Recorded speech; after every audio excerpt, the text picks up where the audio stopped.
I'll get into it, became a whole legal thing with, like, what is a child and which children count and which ones don't. So in 1933, about 3/4 of the way into the race, 5 women were the front runners. And actually, they were all pretty well known. And their names were all household names around Canada. People were following this. It was, like, entertaining to them. These 5 women had 56 children between them. Between the 5. Oh my God. 56. Yeah, so that's a lot of people alive today because of this. But only children born after 1926 counted in the Derby. So according to the will, it was 32 children that counted between the 5 women, which is still just bizarre. So now, you lawyers and devil advocates out there at home right now are thinking, well, hold up, Sarah. There's no way that this was legitimately binding. But wait. It was. So the court actually spent a respectable amount of time drawing the lines between this will. Did stillbirths count? What about illegitimate children? Unregistered births? So the court really wrangled with these questions for years, and it was all cleared with specific requirements that were publicized and abided by the 5 frontrunners. Because you get to a certain point in the race where it's like you couldn't catch up no matter if you wanted, because it takes 9 months to even bake the baby. So these women, who I'll name in a little bit, tried everything from wives' tales to rumors, things like that, to try to conceive as many children as possible, because $12 million was at stake. They tried a variety of things, like the husbands of suitors abstaining from orgasm for a week before copulation, for optimal sperm counts, and other conception methods. And we'll never know how many women tried to participate initially, but we do know that these 5 who became the frontrunners. So they'd be pissed at someone like Christy who had twins. Yeah, they'd be, damn it! You got 2 for 1! The frontrunners were Annie Catherine Smith, Kathleen Ellen Nagel, Lucy Alice Timlick, Isabel Mary McLean, and Pauline Clark. When Halloween of 1936 rolled around, that's the 10-year anniversary of Charles Miller's death, Judge William Middleton was appointed to judge who would get the money. So he was the final say. On the first day, ruled out anyone who had less than 9 kids. Said, if you don't have 9 kids, you're out. And so that ruled out a bunch of the playing field. But they had to be 9 kids under the age of 10, because they had to be born in the last 10 years. Yeah. Because according to the will, Pauline Clark had 10 children within the 10 years. Which seems like you had to get pregnant, like, right That's when the most you can have. She's got to win, right? That's the most. Sort of. So 5 were from her first husband, and the second 5 were from different men. Because she's like, I just need to conceive. Judge Middleton didn't really like this, the idea of having multiple fathers. And Middleton, the judge, said that legitimate children were children who were under marriage, not children conceived in other cases. So she was disqualified. She had 10 children, and she had illegitimate children, so she couldn't win. I know. So Lillian, this is crazy, Lillian Kenny gave birth to 11 children in the 10-year time span. Was she already pregnant? 3 were stillborn. She was probably pregnant when it started, too. Middleton said that, quote, a children born dead is not, in truth, a child. Born dead? I made that part up. He said a child, but I said a children. Okay. So, and then he said it was that which might have been a child. Then I thought, cool, that's just mansplaining, so we know that. Thanks, Judge. Thanks, we already knew that. So, unfortunately, she didn't win because she had 3 stillborns. The Timlick family, Nagel's family, Smith and McLean families also had 10 to 11 children each in the 10-year span. The race ultimately ended in a tie between Annie Smith, Kathleen Nagel, Lucy Timlick, and Isabel McLean. And they were each awarded only $125K each of the $750. So the $12 million was essentially split into 4, plus some for honorable mentions. So they ended up not getting that much money. Let's see, 12 divided by 2 is 6. So they each got about $1.8 million, which is a lot of money. But not enough for 50 kids. Yeah, not when you have 100 million children. Yeah. One woman, sadly, was disqualified. She was disqualified because her husband was an illegal immigrant. So cool. Wow. They had a ton of children, but he was from Italy and not Canada. So they just took this guy's will and interpreted it the way they wanted to. Yeah.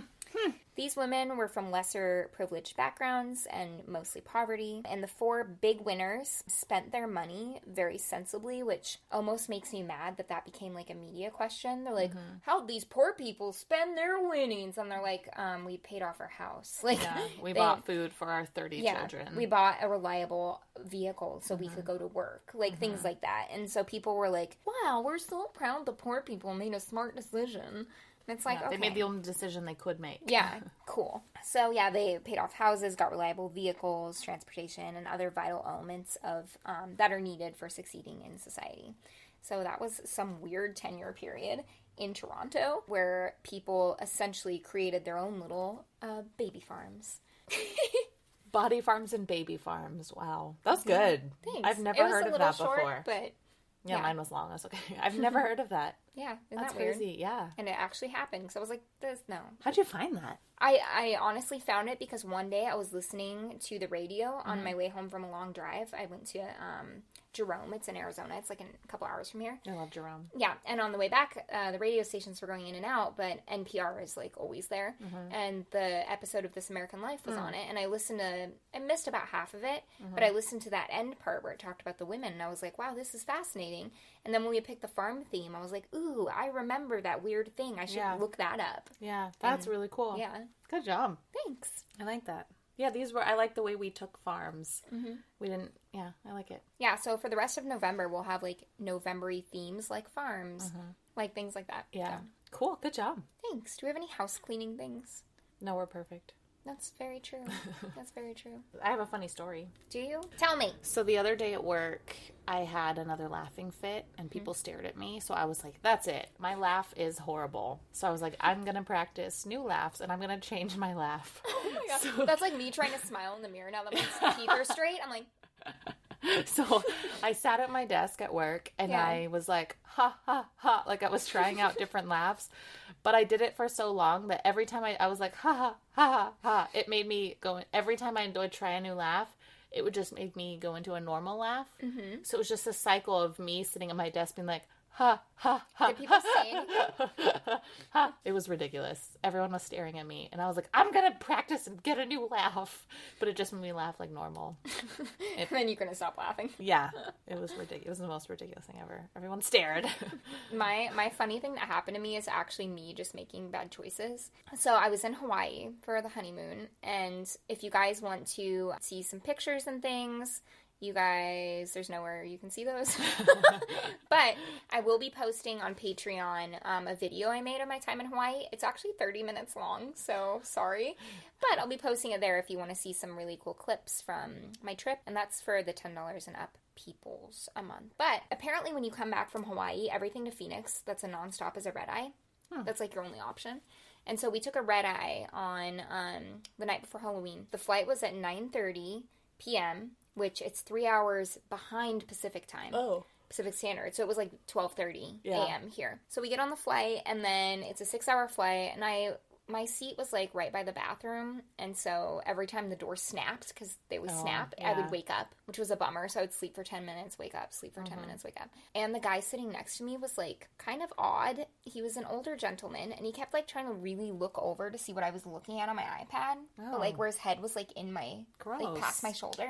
In my space. No, thank you, sir. And also, he played solitaire on his iPad the entire flight, but he had it at full brightness with the sounds on. Oh my God. So it played like, sorry to use this word, the Oriental themed music from solitaire. And like, you could hear the of the cards and it'd be and stuff like that. And I was like, oh my God, I hate this so much. But anyways, so we get back in Phoenix at about 6 a.m. And then I decided to go to work. And then I just went and worked all day. I'm not sleeping. Literally everyone at work was like, go home. You're acting crazy. Yeah. And I was like, I'm on my 10th wind. They're like, no, you're not. Go home. Yeah, no. Go home. You shouldn't have been at work. No. For some reason, I felt like I had something to prove to myself. And I did it. Good job. Thanks. Jokes? Do you have a joke? Yes, I do. I'm home.